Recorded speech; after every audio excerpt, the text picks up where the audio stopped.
राजा परीक्षित महाभारत के महान धनुर्धर अर्जुन के पौत्र और वीर अभिमन्यु के पुत्र थे, लेकिन उनकी पहचान केवल एक राजा की नहीं थी।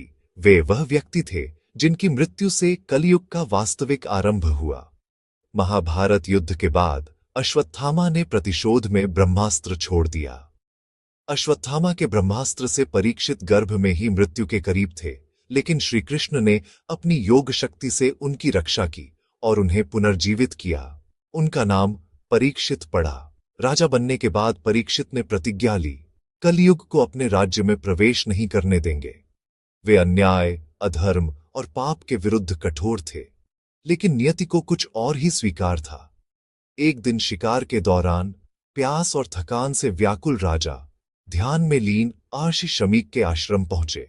उत्तर न मिलने पर क्रोध और कलयुग के प्रभाव में आकर उन्होंने आर्षि के गले में मरा हुआ सांप डाल दिया।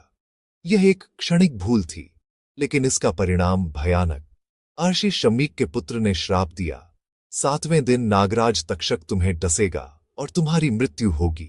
जब राजा परीक्षित को श्राप का पता चला, वे भयभीत नहीं हुए। उन्होंने कहा, यदि मृत्यु निश्चित है तो मैं उसे ज्ञान के साथ स्वीकार करूंगा। उन्होंने तुरंत राजपाट त्याग दिया, अपने पुत्र जन्मेजय को राज्य सौंपा और गंगा तट पर बैठकर महर्षि शुकदेव गोस्वामी से श्रीमद् भागवत कथा सुनने लगे। 7 दिन 7 रातें केवल भगवान की लीला, नाम और ज्ञान, यही वह कथा है जो आज भी मनुष्य को मृत्यु के भय से मुक्त करती है।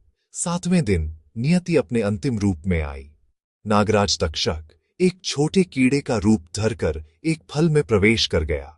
जैसे ही राजा परीक्षित ने वह फल ग्रहण किया, तक्षक ने डस लिया। राजा का शरीर गिरा, लेकिन आत्मा मुक्त हो चुकी थी। उनकी मृत्यु के साथ कलयुग का पूर्ण प्रवेश हुआ।